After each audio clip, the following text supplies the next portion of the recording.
Libro de los Hebreos, capítulo 7, verso 22. ¿Cuántos salvos hay acá? ¿Cuántos aman el ser creyentes? ¿Cuántos aman el ser hijos de Dios? Cuando usted conoce o cuando usted se le revela la importancia de ser un hijo de Dios o la importancia de ser salvos o de caminar en esta tierra con la cabeza levantada, creo que es la bendición más grande que un creyente puede recibir. Creo yo de que la gente se empieza a olvidar de las cosas que tiene en contra cuando se da cuenta que tiene mucho más a favor que las cosas que están en contra. Dice el libro de Hebreos capítulo 7 verso 22: por tanto Jesús es hecho fiador. ¿Qué dice? Diga conmigo: estamos en un pacto bueno. Mire esto: y los otros sacerdotes llegaron a ser, ¿qué dice? Muchos, debido a que por la muerte no podían continuar. Mas este, por cuanto permanece, ¿para cuándo? Para siempre, tiene un sacerdote como inmutable. Mire esto: por lo cual puede también salvar perpetuamente a los que por él se acercan a Dios, y viendo siempre para interceder por quienes, por ellos día y noche está ahí. Padre, Padre, Padre, Padre, Padre, Padre, Padre, Padre, todos los días. Y cuando usted como hijo de él se le quiere ir por allá, está Jesús diciéndole: Padre, envíame una legión de ángeles que me lo hagan regresar de nuevo. ¿Por qué? Porque él está intercediendo por nosotros. ¿Estamos aquí? ¿Por dónde vamos? Que me perdí. Ahí está, gracias. Porque tal sumo sacerdote, ¿qué dice? Toque a su vecino y dígale: te conviene. Es que la gente a veces nos creemos tan importantes que si nosotros no adoramos a Dios, creemos que Dios se va a sentir mal. Y al que le conviene adorar a Dios, a nosotros. Mire esto, ¿qué dice?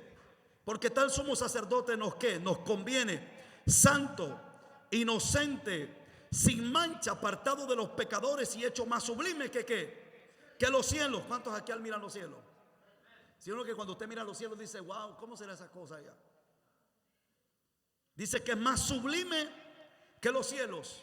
Mire esto: que no tiene necesidad de qué, de cada día, porque él es el que suple, él es el suplidor, él es la fuente inagotable.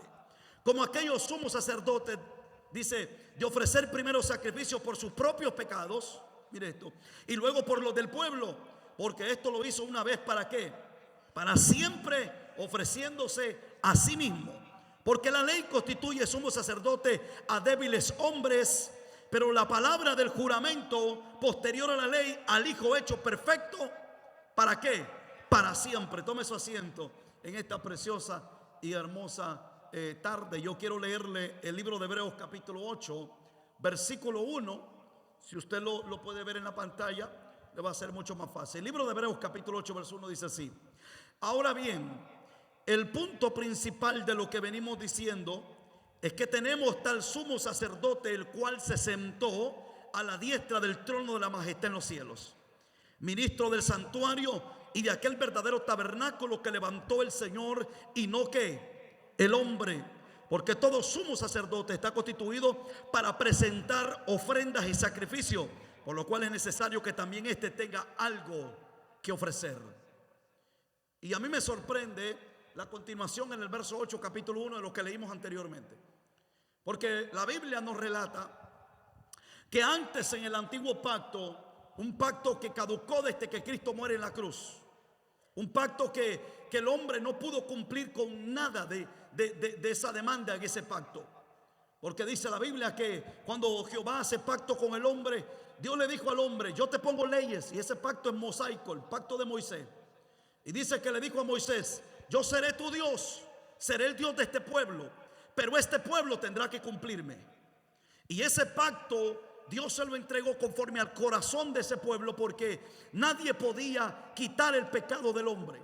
El hombre, por ende, por ser pecador, no podía acercarse a Dios, porque había una pared, había algo de por medio entre Dios y el hombre, que estropeaba o obstaculizaba que el hombre pudiese tener una relación o intimidad con Dios. De la única forma que Dios, en su misericordia, en el antiguo pacto logra tener intimidad con ciertos hombres de Dios, no con todos, sino con hombres que eran apartados cuando Dios miraba ciertas cualidades en ellos. ¿Estamos aquí? Dice la Biblia que Dios empezó a ver cualidades en ellos, y una de ellas fue un hombre llamado Moisés. Cuando Dios mira a Moisés, Dios dice: voy a transformar a este hombre. Yo veo cualidades en él que es obediencia. Y me sorprende que cuando Dios toma a Moisés, Dios empieza a intimar con Moisés, pero Dios primero le dice a Moisés: quita primero tu calzado de tus pies. Dios empieza a trabajar en él, empezó a limpiarlo, empezó a quitar todas las cosas que impidían que Moisés pudiese tener una comunicación con Dios. Y usted se da cuenta, en el libro de los Jueces Dios levanta hombres que fueron también hombres señalados y marcados por Dios. ¿Para qué? Para Dios poder transmitir un mensaje hacia el pueblo. Usted se da cuenta de Otoniel, se da cuenta de Gedeón, se da cuenta de Sansón, usted se da cuenta de Débora, usted se da cuenta de muchos hombres y mujeres de Dios que Dios los escogía para transmitir algo sobre el pueblo, o para Dios hacer algo en el pueblo. Pero Dios antes trabajaba en ellos. Pero si hay algo que sucedía, es que ninguno de estos hombres o de estas mujeres podían permanecer en ese lugar todo el tiempo. Ya se da cuenta un hombre llamado David, o su hijo llamado Salomón, que de repente usted se da cuenta que ellos empezaban con un aporreo terrible en el reino. David termina sus días no tan bien, y Salomón los terminó peor, porque Salomón terminó adorando dioses filisteos. Cuando se cortó esa intimidad, cuando se cortó esa relación con Dios. Pero si hay algo que me sorprende, es que la Biblia dice que en ese antiguo pacto había algo que teníamos que cumplir por ley para nosotros poder entrar hacia la presencia de Dios. Y cuando la Biblia habla en el libro de Hebreos que fuimos cimentados sobre ¿qué? Un nuevo, ¿qué dice? Un nuevo pacto. ¿Por qué un nuevo pacto? Porque usted y yo nunca pudiésemos cumplir lo que el pacto antiguo nos daba de cumplir.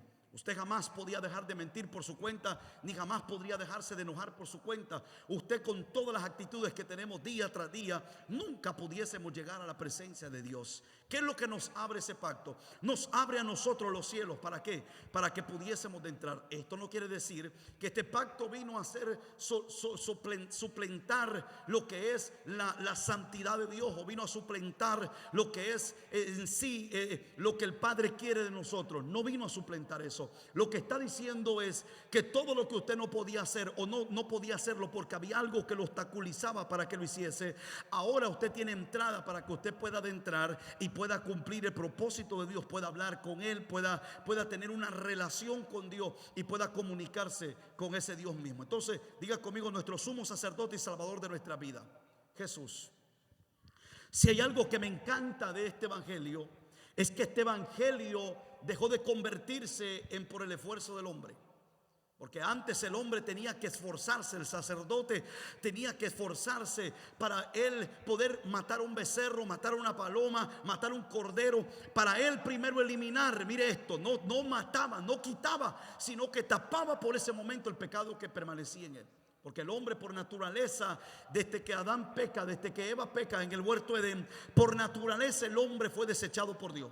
Por naturaleza el hombre fue sacado del Edén. El hombre se cortó la relación, se cortó la intimidad, se cortó todo lo que el hombre tenía con Dios, una comunicación.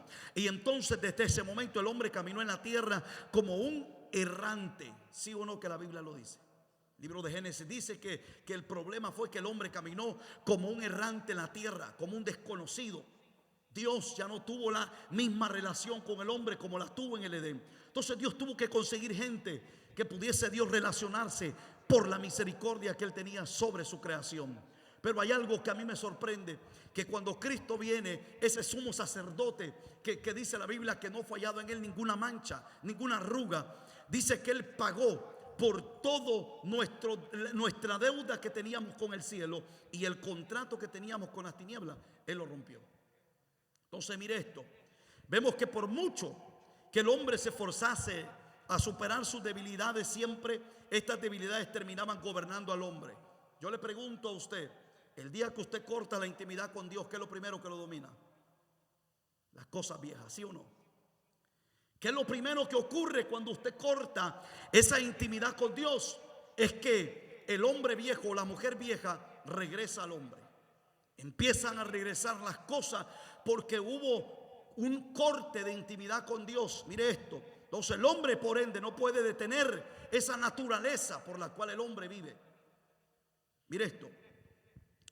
Gobernaban al hombre, y todo era porque el hombre era incapaz de poder presentarse delante del Señor limpio en totalidad. Y esa era porque estaba bajo maldición. Gracias a nuestro Señor Jesús fuimos fundados en un nuevo pacto con mejores promesas, y ahora podemos disfrutar de esta salvación con totalidad y libertad en Cristo Jesús. ¿Cuántos aquí disfrutan esa salvación todos los días? Ahora mire esto. Dice la Biblia que el hombre no tenía nada que presentar ante Dios. El hombre no tenía nada que traer ante la presencia de Dios más que lástima. El hombre no podía traer nada ante Dios sin antes, no había un intermediario, sea carnero, sea cordero, sea paloma, un animal inocente, sin mancha y sin arruga. Todo sacerdote en la antigüedad tenía que él pagar por sus pecados, luego sacrificar por los pecados del pueblo. Y es más, me voy más lejos, habían más sacrificios por la culpa del pueblo, por los pecados del pueblo. Habían tantas ofrendas que se hacían porque el hombre era un hombre incapaz de poder comunicarse con Dios. Sin antes un animal inocente no moría, sin antes alguien que no debía lo pagaba. Y la misericordia de Dios escoge los animalitos inocentes y dice: ellos van a pagar por el pecado de los hombres inocentes sin mancha, porque el hombre nunca fue capaz de pagar por ellos.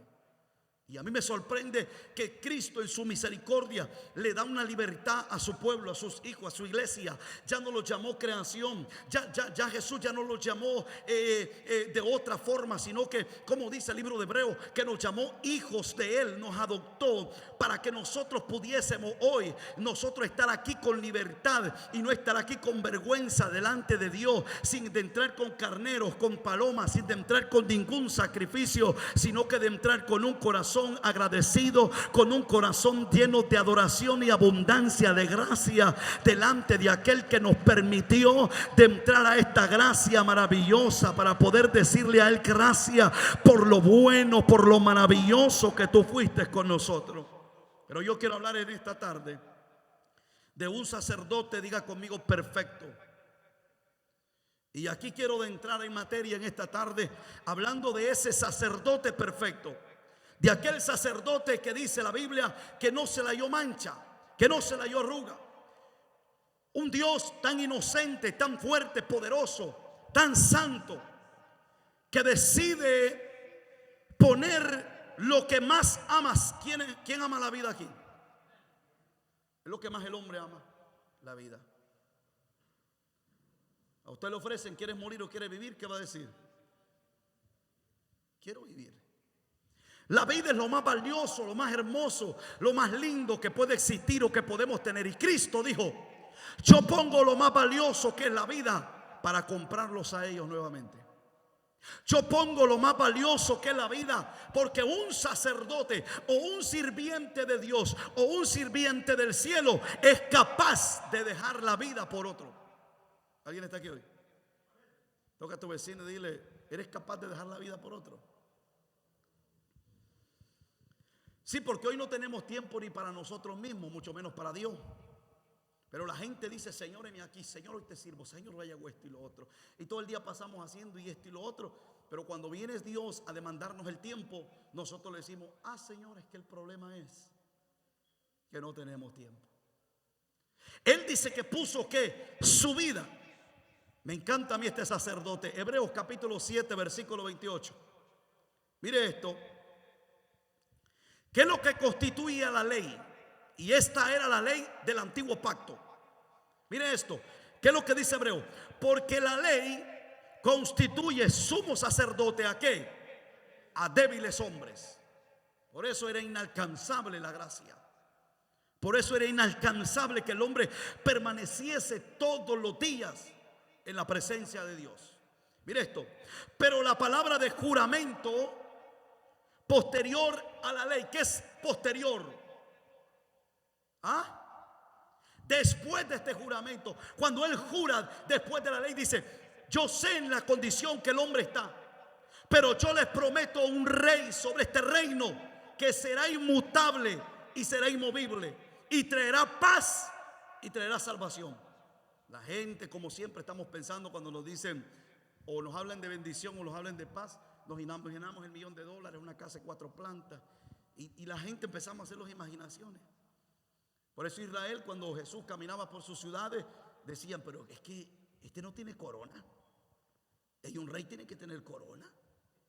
En un burro viene montado. En vez de venir en un caballo alazán, viene en un burro. Entonces los fariseos empezaban a decir, este no es rey.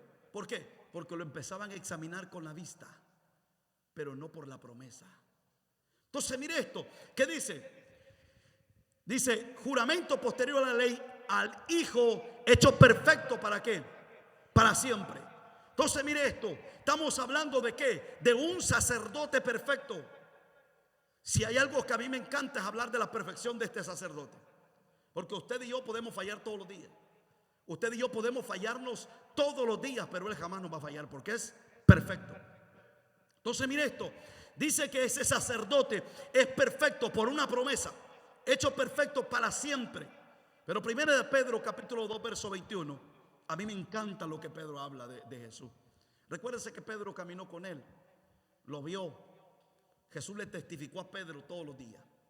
Y algo que me sorprende que Pedro dice en la epístola de 1 Pedro 2:21, dice, pues para esto fuimos ¿qué? Llamados. Toca a tu vecino y dile, fuiste llamado para esto.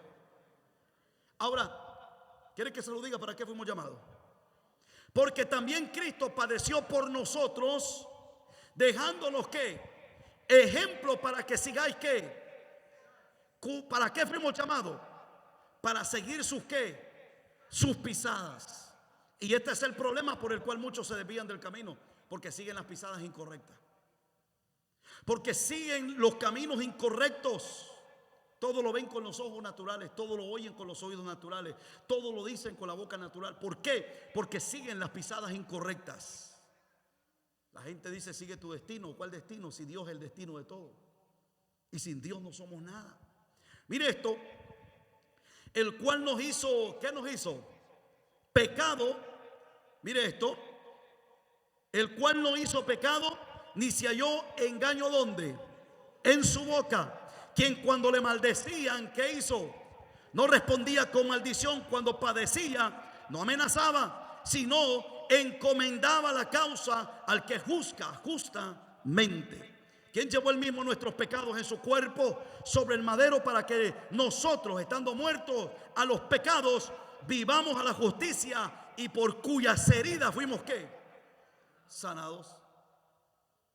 ¿Se da cuenta el sacerdote que nosotros tenemos? ¿Cuántos aman el cristianismo? Es que la gente ve el cristianismo 4 paredes, una cruz. La gente ve el cristianismo alguien perfecto, que sea recontra archiperfecto. Y si la gente fuera perfecto, se muere y se va para el cielo. Yo le digo a Dios en mi oración, el día que me veas algo bueno, llévame. Lo más hermoso que puede ocurrir, ganar esa batalla, llegar al punto de que Dios te haya probado y que Él te lleve y que estés en la presencia de Dios toda la vida. Entonces mire esto, a mí me encanta lo que habla Pedro expresando esto. Habla de un sacerdote perfecto que no tiene mancha, no tiene arruga, y él lo demostró, porque Pedro dice en la Biblia que caminó con Cristo y él miró cuando lo azotaban, cuando le decían profetiza que no eres el Hijo de Dios, que no eres el profeta, dinos quién te está pegando. Y Pedro, imagino, decía, wow, si yo fuera, le vuelvo a cortar la oreja a esos soldados. ¿Cuántos están aquí? ¿Cuántos hijos de Dios hay? ¿O cuántos Pedros hay? Pedro, yo imagino a Pedro cuando escribe esto y dijo, wow, yo tengo mucho que escribir de este sacerdote, porque si yo fuera, yo le corto la oreja y la cabeza, si es posible, de ese soldado. Pero a Cristo lo golpeaban, lo escupían, lo latigaban y le decían, vamos, dinos, profetiza, ¿quién te pega? ¿Quién te está golpeando? Y Jesús dice que enmudeció ¿qué? Su boca. Nunca maldijo, nunca dijo algo inapropiado, nunca pecó, aunque el hombre buscaba que el hombre cayese en pecado. Dice que los fariseos se presentaban a Cristo y le decían, dinos si esta moneda, ¿a quién le damos nosotros el tributo? ¿A César o a Dios? Y Jesús dice, viendo que lo que estaban tentando, dice Jesús que les dijo, simple, denle a César lo que es de César y denle a Dios lo que es de Dios. Y se acabó el problema. Entonces vemos un sacerdote sin mancha, sin arruga, un hombre perfecto en todas las cosas, Un hombre, un arquitecto que no se equivoque en el plano. Estamos aquí. ¿Cuántas construcciones de Dios hay aquí? Dice que somos casa de Él, que Él es el mérito arquitecto ¿de qué? De nuestras vidas.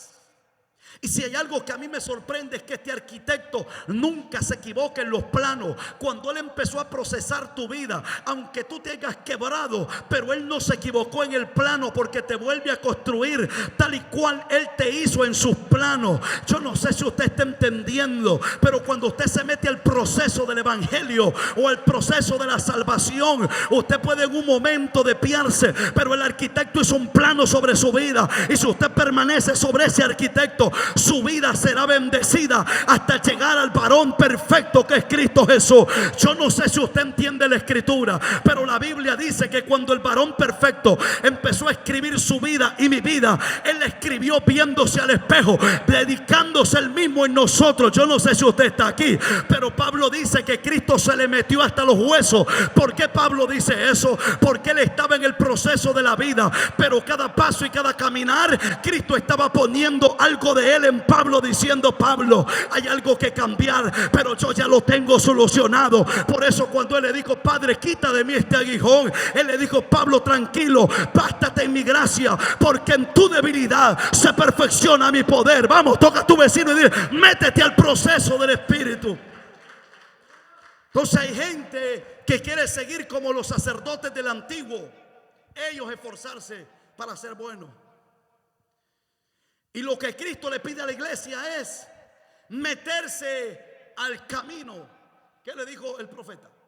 Paraos sobre qué? Sobre los caminos. Y preguntad por qué. Por la senda antigua. ¿Por qué preguntar por una senda cuando había muchos caminos? Porque el problema del pueblo no fue que el pueblo no se presentase al templo, no era que no mataban un cordero. El pueblo era capaz de acabarse todos los corderos y las palomas que volaban de tanto sacrificio. El problema no era eso. El problema es que el pueblo se salía del camino. Y mientras usted permanece en el camino, ese sacerdote perfecto que usted está leyendo, que dice: el cual no hizo pecado. Mire esto: ni se halló engaño. ¿Dónde? Por eso a mí no me sorprende que un hombre llamado Jacob, el padre Jacob significaba transero. O sea que Jacob no le pesaba transear a su hermano, si a su propio hermano lo engañó. Le dijo a su hermano: a ver, pongo tu primogenitura por un plato de lentejas. Y el hermano, como iba cansado del campo, dijo: ahí está, acabo que yo me muero un día, te la vendo. Y Jacob empezó a ganar la primogenitura.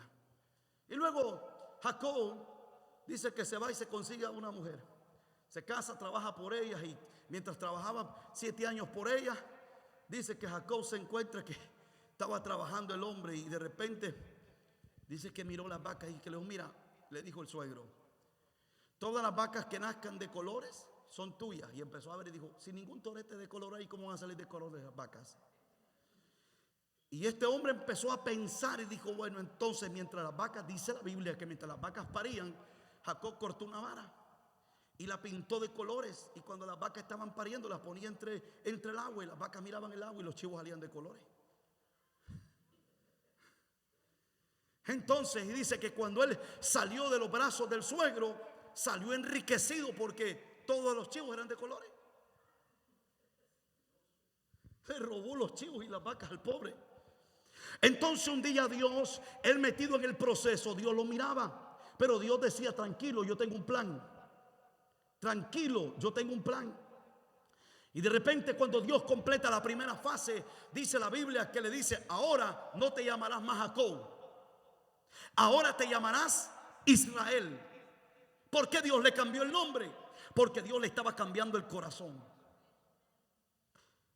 ¿Por qué Dios le cambia el nombre? Porque Él estaba cambiándole el corazón. Estaba sacándolo de una condición pecaminosa a pasarlo a una condición de promesa. ¿Por qué? Porque cuando tú te metes al propósito o al diseño de Dios, ese diseño te alcanza, te quebranta, ese diseño te hace llorar, te hace gemir. Pero cuando sales de ese diseño, tú sales transformado, tanto así que sales siendo un hijo de Dios y que entiendes lo que es la adoración, entiendes lo que es hacerle altar, entiendes después qué es el servicio. ¿Por qué? Porque fuiste procesado para destruirte y después volverte a construir en el Señor.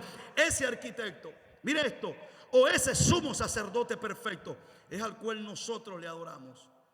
Si antes un solo sacerdote no podía hacer nada, pasaron muchos sacerdotes sobre Israel y ninguno pudo quitar la culpa o el pecado del pueblo.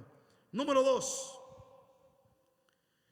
era imposible que el hombre alcanzase salvación por su esfuerzo en santificarse para Dios. Si hay algo que nace dentro de la iglesia, es que el hombre se creyó capaz de ser mejor que otro. Y ya no solo en el mundo se miraba de hombres diciendo que eran mejores, sino en la iglesia empezó la gente a ver que eran más ungidos que otros, que tenían más autoridad que otros, que tenían más dones que otros. Pastor, dígamelo esto con la Biblia. Pablo en Corintios, y a los corintios les dice: Corintios, ustedes tienen todos los dones, tienen todas las revelaciones, no le faltan maestros, porque por este altar han pasado los mejores maestros y ustedes lo conocen todo, pero le falta amor. ¿Estamos aquí? Porque entre ellos se decían: no, yo soy más ungido que tú, yo tengo que estar en una autoestima más grande que tú porque soy mejor. Entonces el hombre empezó a creer de que ellos podían con su esfuerzo lograr el cielo. Tanto así que cuando surge la torre de Babel, ¿qué es lo que el hombre buscaba? ¿Qué es lo que el hombre buscaba con la torre de Babel? ¿Llegar a dónde? Quiso esforzarse para llegar al cielo, y al cielo no se llega así. Al cielo no se llega con mi esfuerzo, con mis condiciones. Al cielo se llega, mire esto, cuando usted reconoce la condición en la cual usted está. Cuando usted reconoce que usted hay un faltante que se llama Jesús. Cuando usted reconoce que en su vida hay un faltante, un ingrediente que falta, y sin ese ingrediente usted no es nada. Entonces mire esto, Hebreos capítulo 10 verso 11 nos habla de la imposibilidad del hombre de alcanzar, mire salvación. Dice Hebreos 10:11: y ciertamente todo sacerdote está día tras día ministrando y ofreciendo, ¿qué dice? Muchas veces los mismos que sacrificios que nunca pueden quitar el pecado. Mire qué interesante lo que habla la Escritura. Habla la Escritura que el hombre, por más que se esforzara, por más que mataba machos cabrillos, por más que matase palomas, por más que hiciese lo que hiciese, jamás pudo quitar el pecado. Y el hombre caminaba siempre con el pecado en los hombros. El hombre caminaba siempre, salía del altar, salía del templo y salía con el pecado sobre sus hombros. El hombre tenía una condición de muerte. Por eso Romanos en el nuevo pacto habla que dice: por cuanto todos fuimos destituidos de la gloria de Dios. Porque aunque el hombre fuese al templo, aunque el hombre entrase y matase machos cabríos, no tenía entrada al cielo. ¿Estamos aquí? Porque cree que cuando Cristo muere, dice la Escritura, que las tumbas de aquellos que habían creído se abrieron. Porque nadie tenía entrada en el cielo. Todos estaban en un lugar de espera, esperando esa salvación, esperando que Cristo pudiese salvar sus vidas, esperando que Cristo pudiese rescatar esas vidas. Por eso muchos hombres murieron sin poder de entrar al cielo en su completa postura, porque no había esa salvación.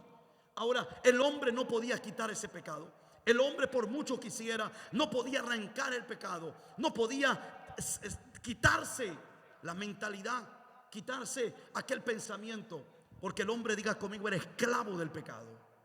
Había una maldición sobre las generaciones que venían, maldición tras maldición, y el pecado gobernaba sobre el hombre, y el hombre siempre caminaba con la condición pensando que nosotros no somos nada para Dios. Por eso David en una ocasión le dice: ¿quién es el hombre para que tú lo visites? Y el hijo del hombre: ¿quién es el hombre para que lo mires? El hijo del hombre para que lo visites. Porque aún David sentía que la condición que él tenía como hombre, como pecador, no merecía la visita de Dios. No merecía que el Padre lo escuchara. Porque había una condición de pecado, una condición que los hacía a ellos apartarse de la presencia de Dios. Ahora mire esto, y a mí me sorprende. Diga conmigo que fuimos libres de esa maldición. ¿Cuántos aquí fueron libres de esa maldición? Mire esto, fuimos libres de esa maldición y perdonados por medio de nuestro sumo sacerdote, que es Cristo Jesús.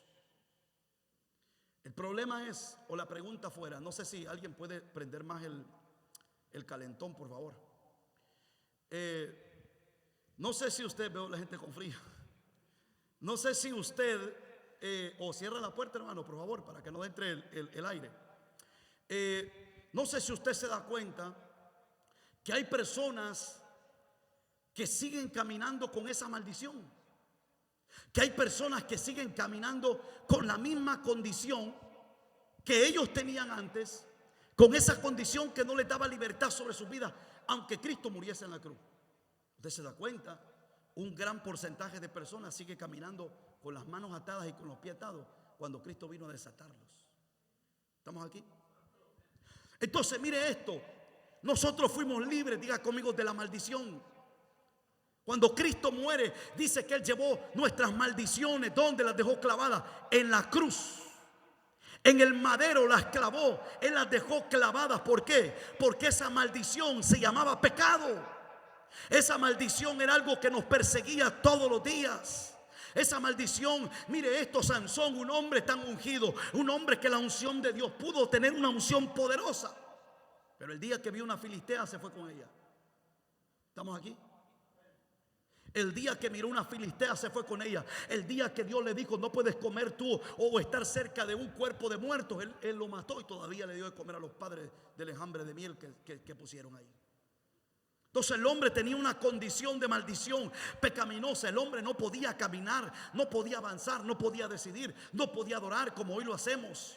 El hombre no tenía una intimidad con Dios, no podía conectarse. El único que entraba era el sumo sacerdote al lugar santísimo. El templo se dividía en tres partes: el santuario, lugar santo y lugar ¿qué? Santísimo.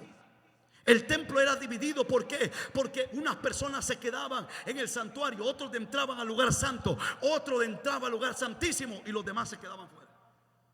Nadie podía aprovechar ese momento, porque el que entraba moría. El que entraba, la misma gloria lo mataba. Y hoy nosotros todos juntos podemos adorar a Dios y ver cara a cara su presencia. Es lo más lindo que podemos tener. Pero la pregunta es: ¿por qué entonces? ¿Por qué entonces, teniendo un sumo sacerdote tan bueno, honorable, que nos quitó la maldición, mucha gente sigue en el mismo? Mucha gente no se levanta, mucha gente no cree, mucha gente no se esfuerza. ¿Por qué será la razón? Porque la razón es que la Biblia dice que no volvamos como el perro al vómito. Porque el problema del hombre es que el hombre, cuando tiene una condición buena delante de Dios, tiende a conformarse, ¿sí o no? ¿Sabe por qué las pruebas nos vienen? Porque Dios nos quiere sacudir del lugar donde estamos. ¿Sabe por qué las tribulaciones se levantan? Porque Dios quiere quitarnos de la comodidad.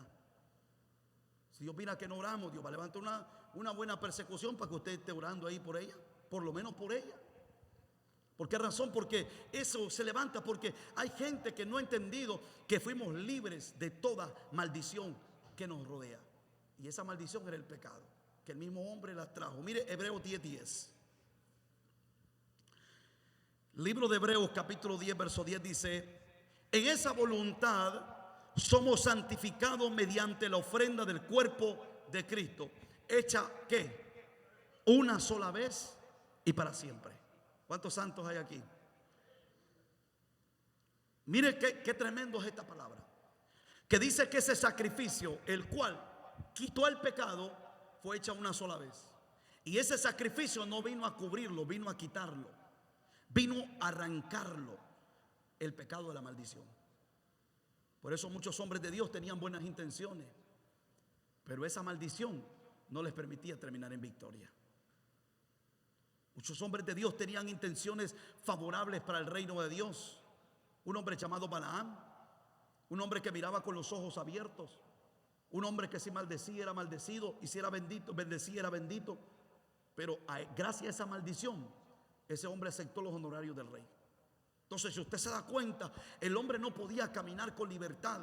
Pero Hebreos capítulo 10 verso 12 dice estas palabras: pero Cristo, habiendo ofrecido una vez para siempre un solo, ¿qué dice?, sacrificio por los pecados, se ha sentado a la diestra de Dios. De ahí en adelante, esperando hasta que sus enemigos se han puesto ¿por dónde? Por estrado de sus pies, porque con una sola ofrenda hizo perfecto para siempre a quienes. ¿A quiénes?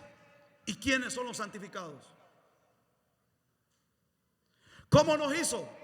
Vamos, dígalo, ¿cómo nos hizo? Perfecto. ¿Y para qué? El problema del pueblo es que el pueblo se sigue golpeando el pecho, viendo en nuestros ojos un gran sacrificio de Cristo. El problema del pueblo es que sigue golpeándose el pecho cuando dice, porque con una sola ofrenda, que dice, nos hizo ¿qué? Perfectos para siempre a los santos. No está hablando de los ángeles, está hablando de nosotros. ¿Cuántos aquí entraron en ese proceso? Entonces, ¿qué es lo que nos está diciendo esto? Que antes no teníamos el acceso, hoy lo tenemos. Que antes no podíamos hablar con Él, hoy podemos. Que antes no podíamos hacer cosas grandes y extraordinarias en Él, hoy lo podemos hacer. Porque Él nos perfeccionó, nos hizo perfectos, no porque lo éramos o porque lo merecíamos. ¿Por qué? Por su sacrificio. ¿Cuántos aquí creen que ese sacrificio fue tan grande? No fue un sacrificio de machos cabrillos, de paloma, no fue un sacrificio de cualquier cosa. Fue el Hijo de Dios que se sacrificó. Y nos atestigua lo mismo el Espíritu Santo. Porque después de haberlo dicho, este es el pacto que haré con ellos después de aquellos días, dice el Señor. Pondré mis leyes, ¿dónde? Vamos, dígalo, ¿dónde? En sus corazones y en sus mentes, ¿las qué? Ahora había una promesa. Esta era promesa del antiguo pacto. Esta promesa la habla el Señor por un profeta del antiguo pacto. Y era que el pueblo no tenía dos cosas: las leyes en el corazón y aquí. ¿Usted cree que por qué le dijo Jehová a Josué que las escribiera en la dónde? En su corazón, y las pusiera por cuello? Pero nunca pudieron. Ellos intentaban hacerlo, pero no se podía, porque no podían.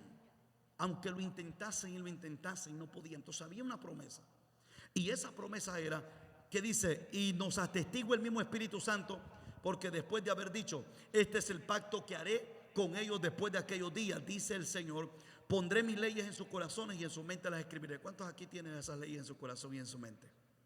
Ahora usted hace las cosas correctas no porque usted se esmera, porque Él se las escribió en el corazón y en la mente.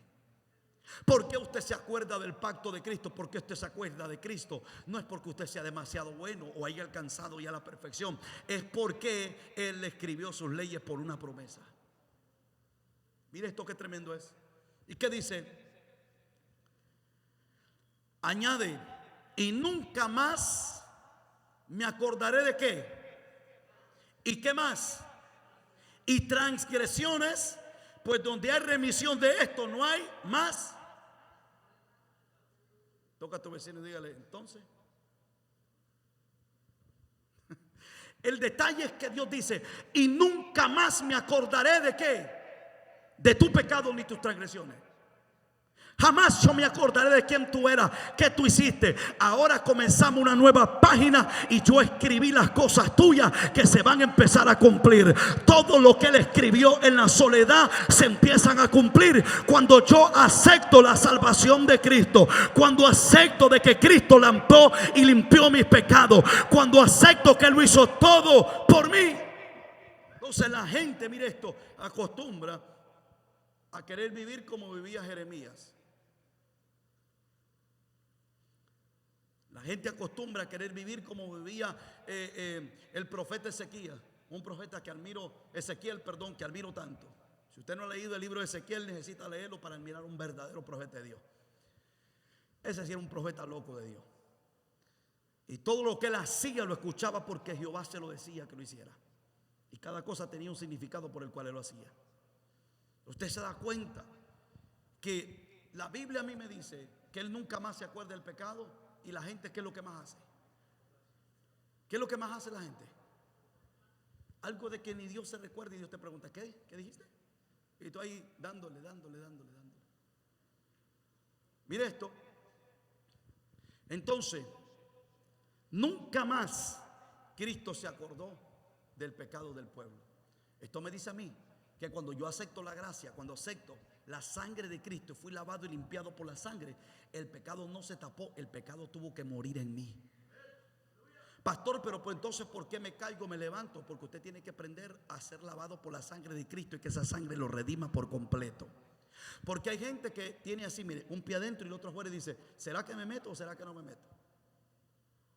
¿Será que juego el partido o será que no lo juego? Y la gente se queda pensando toda su vida y se muere pensando, ¿será que me meto al reino o no me meto al reino? Dios te dice, sumérgete, porque lo que tú no esperas va a tener que acontecer, cambios extraordinarios. Entonces el problema es, pastor, entonces ¿por qué hay muchos cristianos a medias? Porque no se han metido, porque no ha aceptado el cambio, no ha aceptado la gracia, no ha aceptado la sangre de Cristo. Quiere seguir peleando él mismo, quiere seguir luchando, quiere seguir él esforzándose, porque la gente, acuérdese que somos, entre más esforzados somos, más hablan de nosotros. Cuando él lo hizo todo por nosotros. Entonces Cristo nos libertó de muchas cosas en la cruz del Calvario. ¿Quiere saber de cuáles cosas? Algunas de ellas. Diga conmigo, nos libertó de la culpa. Cuando habla de libertarnos de la culpa, es que todo lo que tú hiciste fue quebrantado. Dios era tan capaz aún en el tiempo de la ley, que aunque el pueblo desechó a Dios y que aunque el pueblo abandonó a Dios, Dios fuese a Egipto a meter su mano a sacar al pueblo. Y cuando Dios lo sacó, le dijo, te amo. Dios era tan capaz y tan hermoso en esa área. Pero mire esto, el problema del pueblo era que la culpa no lo dejaba en paz. Dice el libro de Levítico 14:24, Dios viendo eso, Dios le dice al pueblo, yo sé por lo cual ustedes pasan. Entonces vamos a que esa culpa la vamos a quemar también. Y Dios le dice al pueblo estas palabras. Levítico capítulo 14, verso 24. Y el sacerdote tomará el cordero de la expiación. ¿Por qué? Ahora estamos cambiando otro cordero ya. Hoy es el otro cordero ¿de qué? De la culpa. Yo miraba a mucha gente culpable. ¿Será que entramos? ¿Será que esa gloria nos cae encima y nos mata? Y así hay mucha gente hoy. No se mete a la gloria ni busca a Dios porque lo va a matar. Porque otro le dijo que lo va a matar. Entonces esa culpa la gente la tenía. Y Dios dice, y el sacerdote tomará el cordero de la expiación por la culpa y el lote de aceite y los mecerá el sacerdote como ofrenda mecida delante de ¿quién? De Jehová. Luego degollará el cordero de la culpa y el sacerdote tomará de la sangre de la culpa y lo pondrá sobre el lóbulo de la oreja derecha del que se purifica, sobre el pulgar de su mano derecha y sobre el pulgar de su pie derecho. Mire lo que hacía en el antiguo pacto. La gente estaba culpable. Había una culpa por el pecado. El sacerdote decía, ay Dios mío, es que somos pecadores. Y lo decía, mata un cordero y quítate esa culpa. Ahora el problema es que todo esto se redujo a un solo cordero inmolado, Cristo Jesús. Y cuando Él muere, la Biblia dice que fue una sola vez. Él no va a morir 2 ni 3 veces, Él murió una vez, porque todo lo que Él hace lo hace perfecto y lo hace bueno. Si Él te rescató, te rescató. Y si Él te va a cambiar por completo. El problema es que si yo le doy el permiso. ¿De qué otra cosa nos libertó? Diga conmigo, del pecado. Mire esto, Romanos capítulo 5, versículo 8. Romanos capítulo 5 verso 8 dice, mas Dios muestra su amor para con quienes, para con nosotros, en que siendo aún ¿qué?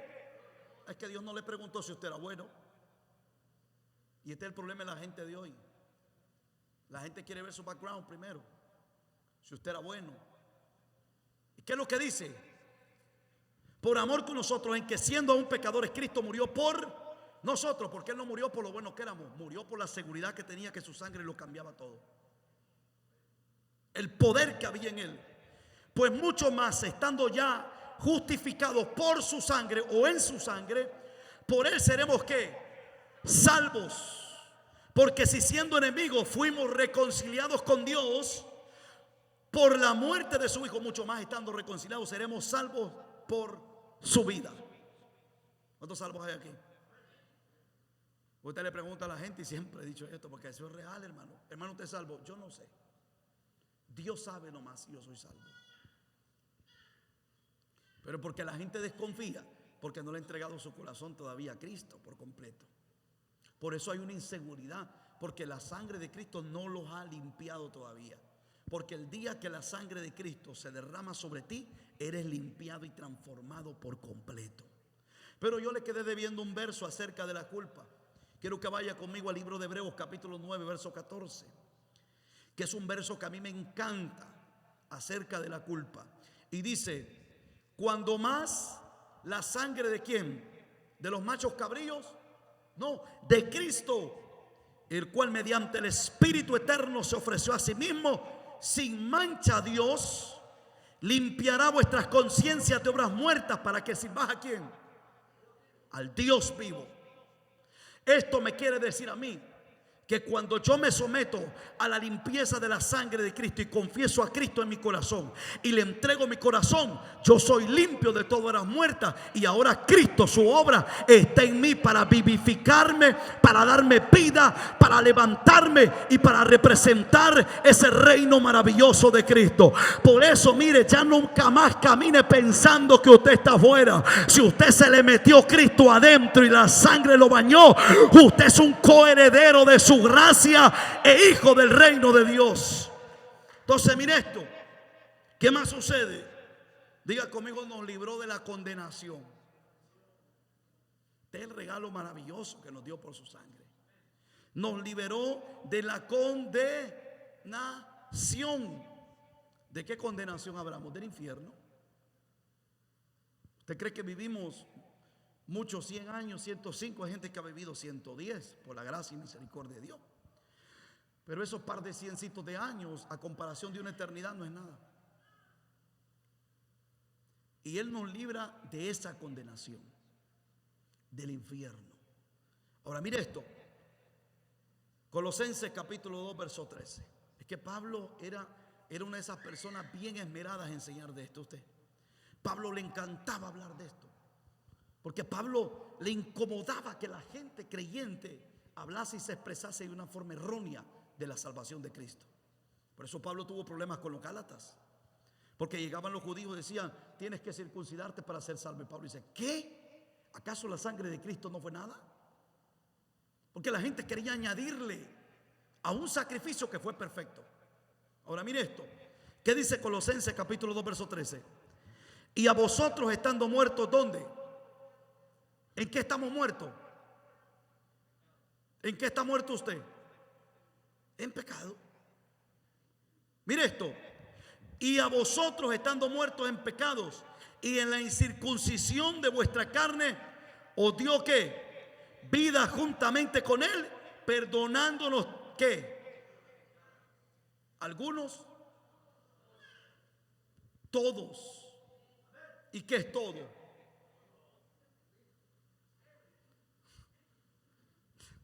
No voy a ser igual el expresidente de El Salvador, que quería un respeto respetuoso.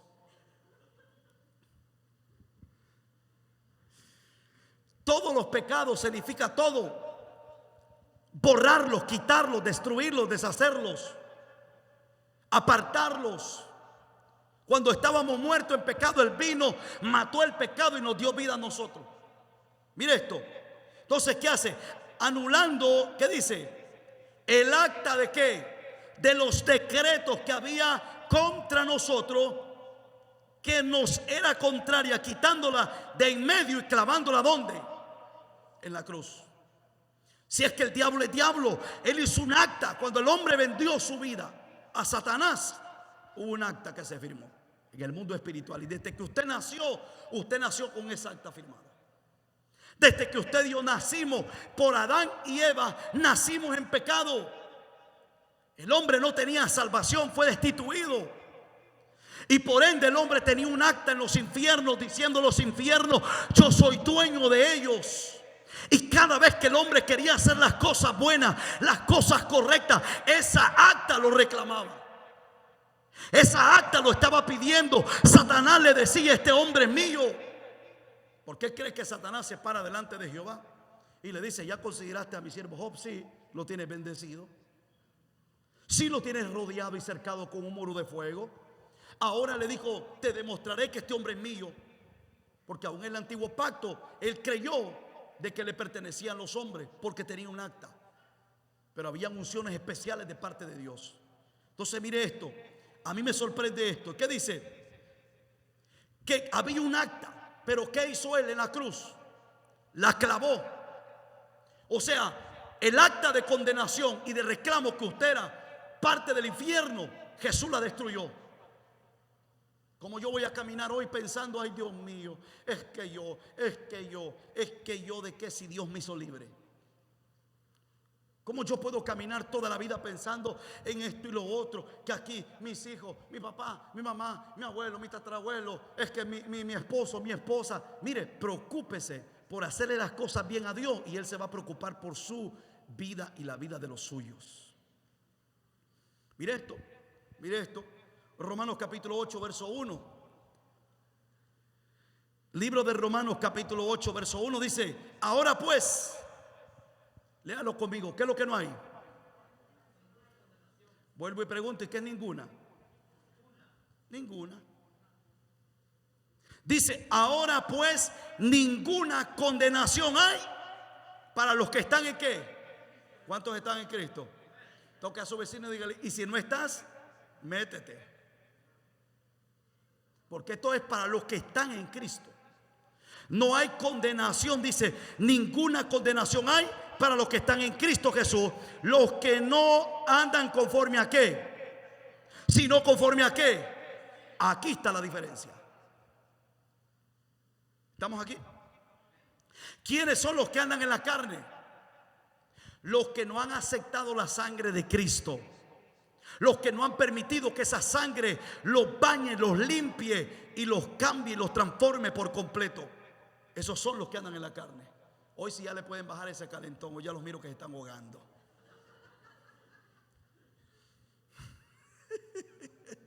Ya terminamos con esto. Ay, Dios, qué bonito. Sufran. Diga conmigo: nos libertó de la esclavitud. ¿Cuántos creen que fueron libres de la esclavitud? Pero yo me pregunto: ¿por qué hay gente que todavía sigue esclava? Mire qué tremenda es la gracia. Porque la gente cree que la gracia es una licencia para pecar, para hacer lo malo, para hacer lo que quiere. Y la gracia, hasta una forma, es tan hermosa, porque es un regalo tan divino. Pero la gracia lo que hace es que te confronta a ti si la aceptas o no la aceptas. Porque la gracia no es algo que Él va a venir y se te va a meter hasta los huesos y te va a decir: ahora yo hago contigo. No, Él te pide un permiso. ¿Me permites? Y si yo le digo sí, Él entra. Gracias, hermano Freddy. Ahora mire esto, Gálatas capítulo 5, versículo 1. Aquí hay una orden. Mire esto. Y aquí fue un problema que Pablo tuvo con los Gálatas. Pablo se molestó con los Gálatas y les dio una, ¿qué le dio? Una orden. ¿Y cuál fue la orden? Estad pues firmes en ¿qué? En la libertad con que Cristo nos hizo ¿qué? O sea, Cristo nos libertó por su sangre, pero de mí depende si yo estoy en libertad o me dejo otra vez amarrar por el enemigo. Miren lo que dice Pablo: estad pues firmes con la libertad que Cristo os hizo libre y no estéis otra vez sujetos al yugo de esclavitud. ¿Cuál es el problema de la gente? Que se vuelve a dejar esclavizar. Hoy Dios los libera, mañana están esclavos. Hoy Dios les quitó el vicio, mañana vuelven. Porque no resisten en la libertad con la cual Cristo les hizo libre. Y hay gente que se aprovecha de esa gracia, que como Cristo lo hizo hoy, creen que mañana lo volverá a hacer. Y nos olvida que nosotros no somos eternos. Póngase sobre sus pies en esta preciosa tarde. Y yo le voy a leer el libro de Santiago, capítulo 1, verso 25. Dice de esta forma: mas el que mira atentamente en la perfecta ley, ¿la de qué? La de la libertad, y persevera en ella, no siendo oidor como olvidadizo, sino hacedor de la obra, este será como bienaventurado en lo que hace. ¿Cuál es el problema del pueblo? El problema del pueblo es que no se acordó de nada. ¿Sí o no? Si hacemos un examen de qué se predicó el viernes, yo sé que la mayoría no se va a acordar. De la fe. Porque nosotros tendemos a ser oidores olvidadizos. A Dios no lo escuchamos, sino que lo oímos. Oír es que usted sonó un ruido y usted lo oyó, pero no supo que sonó. Y escuchar es poner atención a lo que usted está escuchando. Entonces el problema de la persona cuando vuelve a atarse, cuando vuelve a sumergirse a lo mismo de siempre, fue porque no puso atención, simplemente escuchó un ruido. Fue algo que pasó, que se dio cuenta que pasó, pero no entendió lo que pasó. ¿No ve la gente ahí en nuestro pueblo? Pasó la carreta Chillones, a ver qué viejito pasó con un montón de... Entonces la gente tendemos, mire esto, y es un peligro en el reino de Dios. ¿Cuál es el peligro? En que cuando usted fue libre de la esclavitud, el peligro es que usted se vuelve a esclavizar. Y se lo voy a explicar más así. En una ocasión Jesús da una parábola. Y la parábola que Cristo da fue de una casa que fue libre, ¿sí o no? Jesús da una parábola y dice que el reino de los cielos es semejante, dice, a una casa. Imagínense, el demonio dice que está ahí. Ese demonio es sacado por Cristo. ¿Qué es lo que sucede cuando ese demonio es sacado por Cristo? Dice que la casa empezó a ser limpia de todo, empezó a ser ordenada. ¿Qué es lo que nos está diciendo? Cuando yo vengo a Cristo y acepto el proceso, Él me limpió, Él quitó mi pecado, Él quitó mi culpa, Él quitó la condenación, Él quitó el acta que estaba firmada del infierno, Él lo apartó todo. Ahora nos dejó una casa limpia y ordenada. ¿Cuántos aquí están limpios y ordenados? Ahora mire esto, limpia la casa, ordena la casa y ahora la casa está limpia. Pero aquel demonio o aquel espíritu, sí, porque la gente cree que solo hay gente endemoniada. No, si nosotros estuvimos endemoniados un día. No se crea que usted era una blanca paloma que andaba volando por los aires como querubín, mirando para abajo a todo. Todos tuvimos que ser libres de ciertas ataduras y de ciertas cosas. Y miren lo que a mí me sorprende, que la casa está limpia, ya la casa no tiene culpa. La casa tiene una intimidad tan linda que Jesús entra y llega cuando quiere. Se sienta al sofá, se sienta en las mejores habitaciones, porque la casa está lista, está preparada para recibir a Cristo. Pero ese espíritu que sale de la casa dice que a un tiempo se recordó que salió de ahí. Y el espíritu dice que va. Él no va con la intención de meterse. Él va y mira la casa. Y cuando ve la casa dice que la ve como ordenada. Entonces dice el espíritu, wow, aquí pasó algo. Y esto que pasó no puedo yo dominarlo solo. ¿Alguien está aquí hoy? Eso me está diciendo que cuando miró ordenada esa casa, miró que había protección sobre esa casa para que él no la destruyese. Había crecido en esas áreas. Pero de repente dice que va y llama a ¿qué más? 7 demonios más. Y cuando llama esos 7 demonios más, ahora ya no solo vino la mentira, ahora vino las ganas de quitarse la vida, ahora vino las ganas de volver al mundo, ahora regresó otra cosa. Vino aquí y dice, vamos a desordenar esta casa por completo. La casa pasó por el proceso de limpieza, ¿sí o no? Fue limpiada. Pero ¿de quién fue la culpa que la casa volvió a desordenarse? ¿Fue del que la limpió o del que vivió en ella? Y así hay mucho creyente en Cristo. Él los limpia, los levanta, los redarguye, los salva, pero pareciera ser que cuando se transcurran los años o los meses, se nos olvidó de dónde nos sacó el Señor. El peor problema de un ser humano es olvidarse lo que Dios hizo por ellos. Porque cuando usted no era nadie, o yo no era nadie, el día que Él nos puso en lugares celestiales, se nos olvidó que veníamos de abajo. Y la Biblia dice que antes de la caída viene algo que se llama altivez de espíritu. Y la altivez de espíritu es creerse superior a otro cuando tú vienes de ahí y pasaste por esa calle.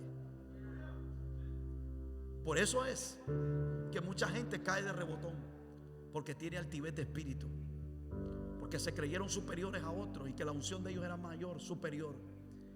Creyeron que Dios operaba más en ellos y que Dios hacía esto, que eran tan buenos y perfectos.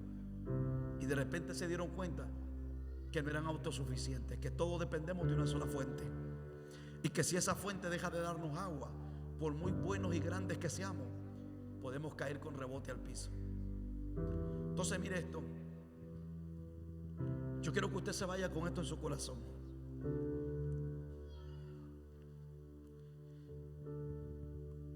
Que cuando usted permite que la sangre de Cristo limpie su vida en totalidad, usted no puede caminar más así. Usted no puede caminar viendo las cosas que no debe de ver. Debe de caminar viendo que ahí arriba está su papá en el trono sentado. Y que usted camine en esta tierra ya no como un errante, sino como un hijo de Dios, un representante de Dios. Que la Biblia dice que somos representantes de Dios, real sacerdocio y nación santa. La gente dice somos la minoría. Nunca somos la minoría, somos la mayoría en Dios. Porque cada vez que usted se mueven millares de ángeles con usted. Cada vez que usted habla en el mundo espiritual se mueve a favor suyo. ¿Por qué razón? Porque usted no es la minoría, usted es la mayoría aquí en esta tierra. Yo quiero que usted levante sus manitas al cielo y que hoy usted hable con Dios. Hay días que el Padre quiere que usted se libere solo. Hay días que el Padre lo único que quiere es que usted le diga: Padre, que la sangre tuya limpie hasta los últimos rincones de mi vida. Levante su manita al cielo. Yo me recuerdo antes que lo iban a traer a la banca y le decían: uno acepta a Cristo. La gente no quería aceptar a Cristo. Repite, resáctalo. Y la gente lo repetía por repetir. Y la gente no cambiaba. Porque esto no se trata de obligar. Esto se trata de que usted se convenza de que necesita ayuda. Que usted se convenza de que usted necesita un Salvador.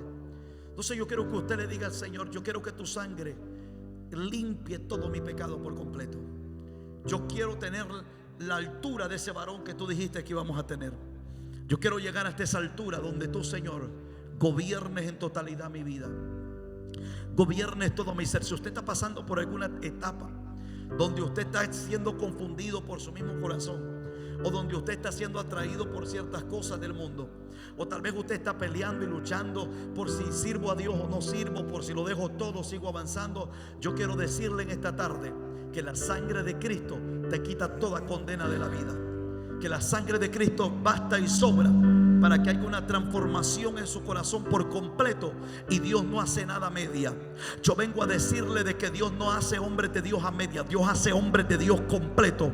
Que cuando Dios toma a una mujer, la toma y la cambia y la hace una libertadora por completa y no la deja a media. Así que yo quiero que usted levante su mano al cielo y que en esta tarde le diga a Cristo que tu sangre es la que me limpió. Aparte de mí toda culpabilidad, aparte de mí todo lo que estorba para mi crecimiento espiritual, todo lo que está destruyendo el crecimiento en mi vida, el crecimiento en mi familia, el crecimiento en el ministerio, todo lo que estén pidiendo en el crecimiento como persona, como hombre y mujer de Dios. Hoy yo renuncio a todas esas cosas, todas las maldiciones generacionales que me perseguían, toda maldición de enfermedad, azúcar en la sangre, toda maldición de cáncer, toda maldición generacional de padres alcohólicos, de padres drogadictos, toda maldición que me perseguía del pecado, de padres que engañaban a sus esposas, de divorcios en mi matrimonio, en mis padres, todo lo que me perseguía, de padres secuestradores, padres vendedrogas, toda maldición de padres pandilleros. Vamos, iglesia, levante su mano, porque Cristo lo que quiere en esta tarde es libertar por completo todo. Que la sangre redentora y la sangre poderosa sea la que hoy te limpie, la que hoy limpie tu casa, casa, la que hoy limpie tu futuro, la que hoy limpie tu mañana. Que esa sangre poderosa hoy se meta hasta los huesos y limpie cada rincón de tu habitación, para que el diablo no tenga nada de qué acusarte, para que el diablo no tenga nada de qué reclamar de tu vida, para que las tinieblas no tengan nada de qué reclamar de tu corazón. Vamos, toda falta de perdón, vamos, di conmigo, yo la entrego, la limpio por la sangre del Cordero. Levante su mano al cielo.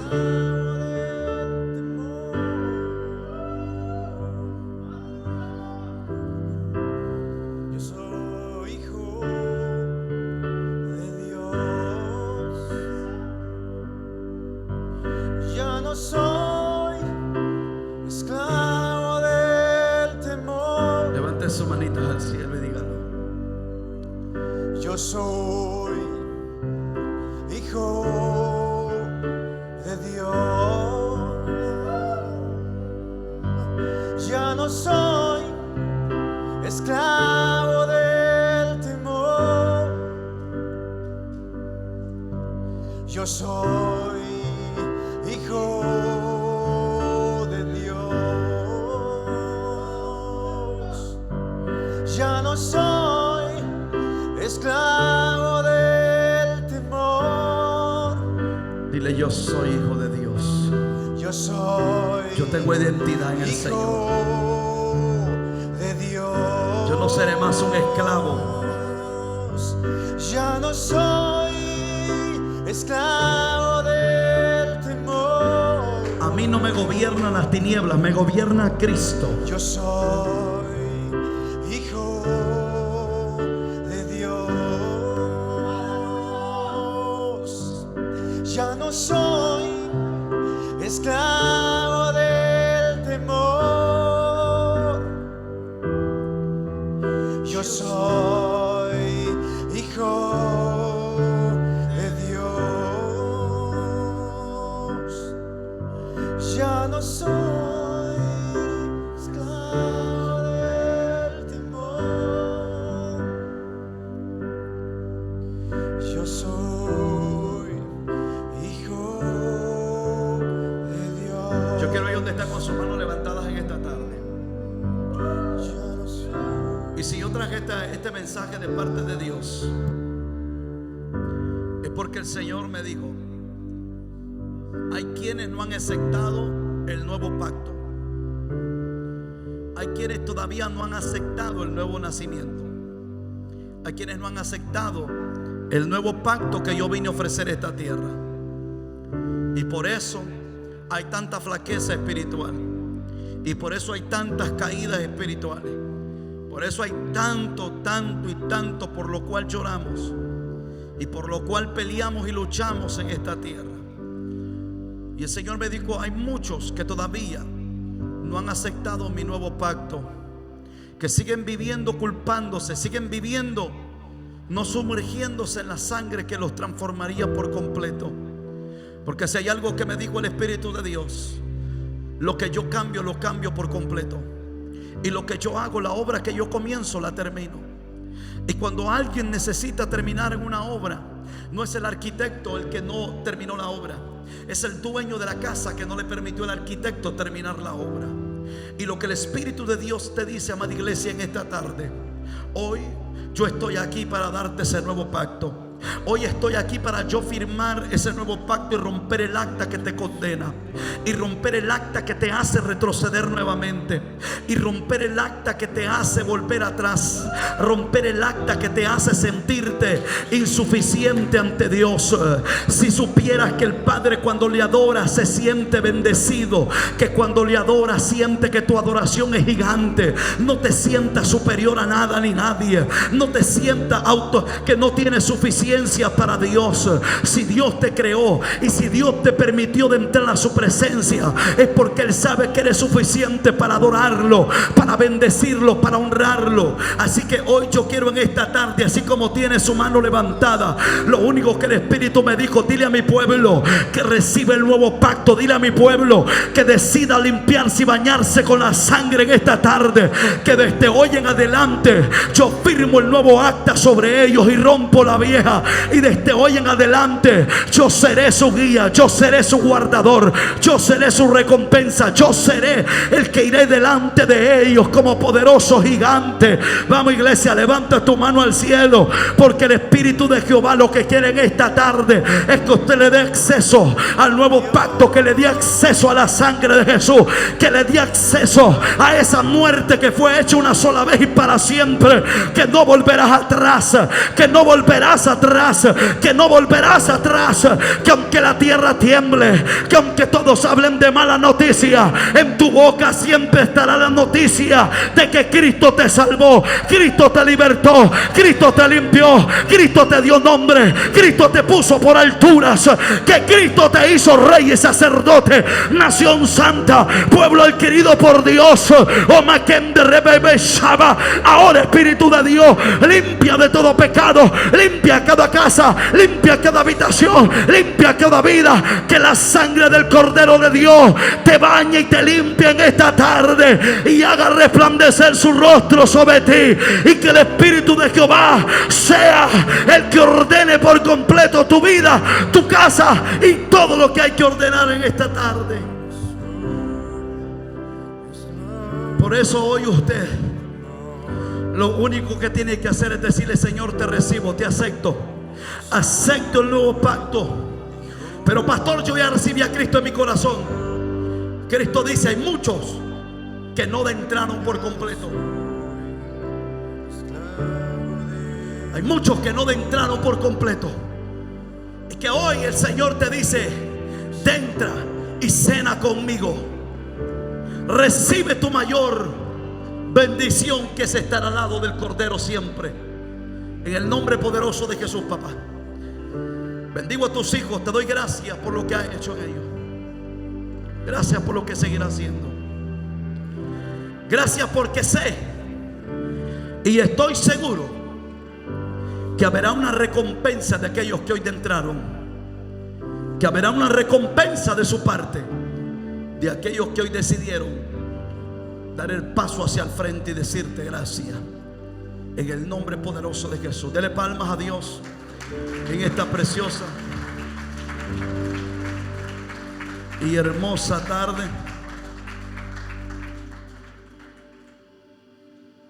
Recuérdese que mañana